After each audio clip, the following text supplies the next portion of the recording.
नमस्कार दोस्तों, आप सभी का मेरे चैनल पर एक बार फिर से स्वागत है।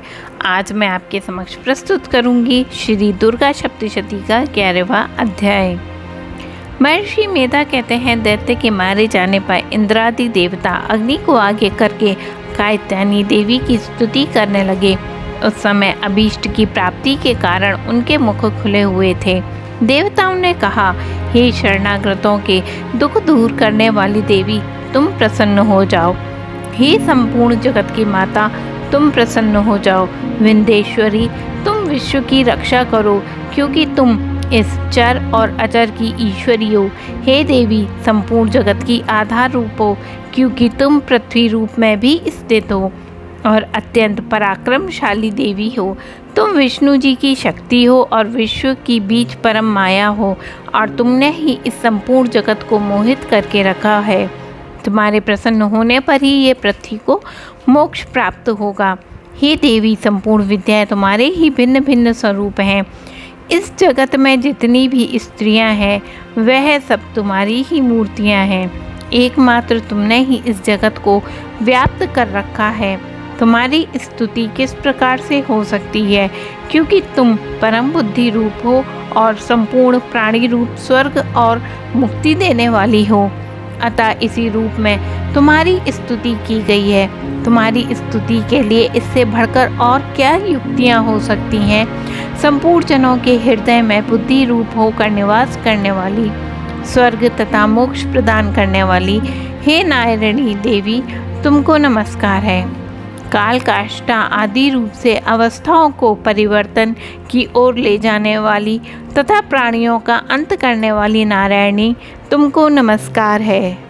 हे नारायणी, संपूर्ण मंगलों के मंगल रूप वाली, हे शिवे, संपूर्ण प्रयोजनों को सिद्ध करने वाली, हे शरणागत वत्सल तीन नेत्रों वाली गौरी, तुमको नमस्कार है। सृष्टि स्थिति संग्रह की शक्ति भूता सनातनी देवी, गुणों का आधार तथा सर्व सुखमयी नारायणी देवी, तुमको नमस्कार है। हे शरण में आए हुए शरणागतों की दीन दुखियों की रक्षा में तत्पर, संपूर्ण पीड़ाओं को हरने वाली नारायणी, तुमको नमस्कार है।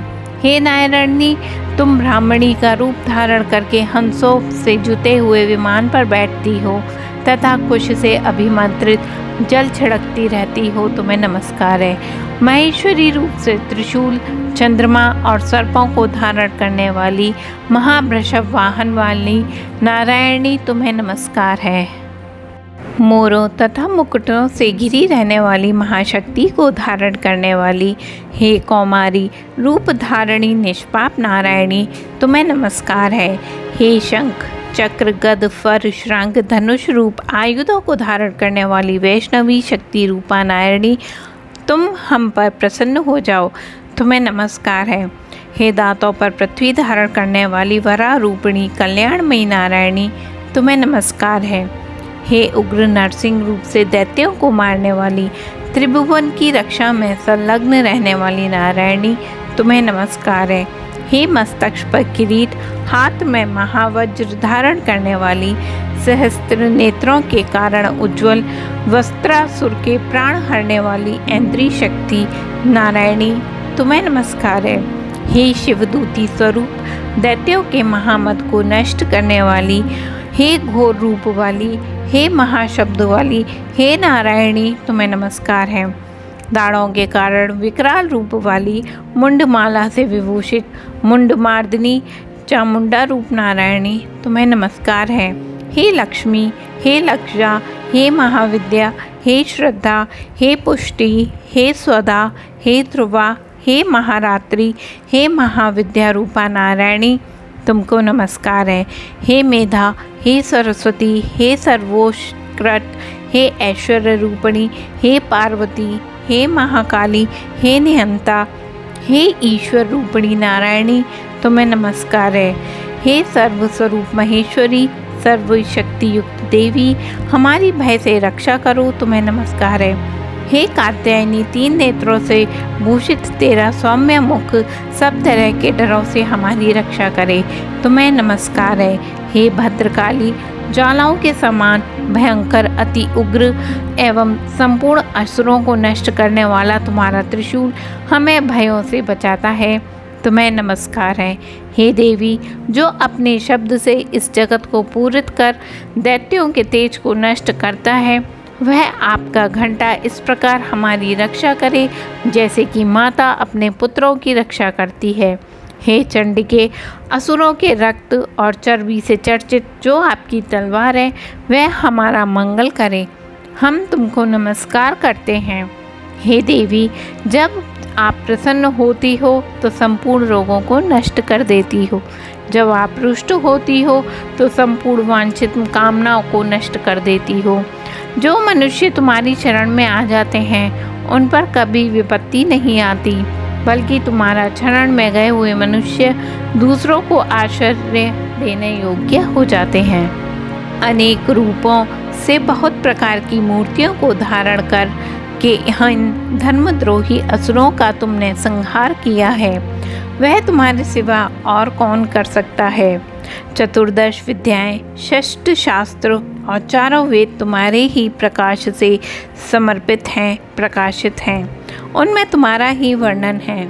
और जहाँ राक्षस, विषैले सर्प, शत्रुगण हैं, वहाँ और समुद्र के बीच में भी तुम साथ रहकर इस विश्व की रक्षा करती हो।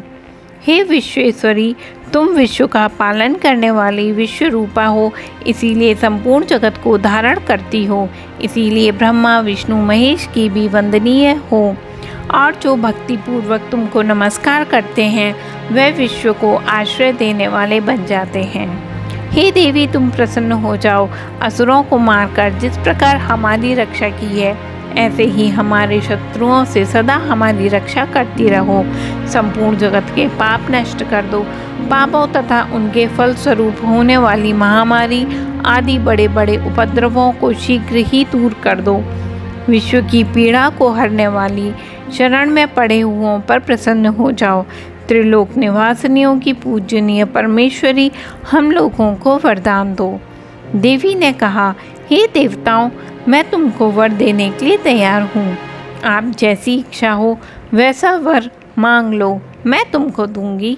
देवताओं ने कहा, सर्वेश्वरी, त्रिलोकी के निवासियों की समस्त पीड़ाओं को तुम इसी प्रकार हरती रहो और हमारे शत्रुओं को इसी प्रकार नष्ट करती रहो। देवी ने कहा, वह वस्तु मन्वंतर के 28वें युग में 2 महाअसुर शुंभ और निशुंभ उत्पन्न होंगे। उस समय मैं नंदगोप के घर से, यशोदा के गर्भ से उत्पन्न होकर विंध्याचल पर्वत पर शुंभ और निशुंभ का संहार करूंगी। फिर अत्यंत भयंकर रूप से पृथ्वी पर अवतरित होकर मैं वह प्रतीति नामक दानवों का नाश करूंगी। उन भयंकर महाअसुरों का भक्षा करते समय मेरे दांत अनार पुष्प के समान लाल हो जाएंगे। और इसके पश्चात स्वर्ग में देवता और पृथ्वी पर मनुष्य मेरी स्तुति करते हुए मुझे रक्ति दंतिका कहेंगे। फिर जब 100 वर्षों तक वर्षा ना होगी तो मैं ऋषियों की स्तुति करने पर आयोनिज नाम से प्रकट हो जाऊंगी और अपने 100 नेत्रों से ऋषियों की ओर देखूंगी। और अतः मनुष्य शताक्षी नाम से मेरा कीर्तन करेंगे। उसी समय मैं अपने शरीर से उत्पन्न हुए प्राणों की रक्षा करने वाले शाकों द्वारा सब प्राणियों का पालन करूंगी और तब इस पृथ्वी पर शाकंभरी नाम से विख्यात हो जाऊंगी। इसी अवतार में मैं दुर्ग नामक महाअसुर का वध करूंगी और इससे मैं दुर्गा देवी के नाम से प्रसिद्ध हो जाऊंगी। इसके पश्चात जब मैं भयानक रूप धारण करके हिमालय निवासी ऋषियों महर्षियों की रक्षा करूंगी, तब भीमा देवी के नाम से मेरी ख्याति होगी।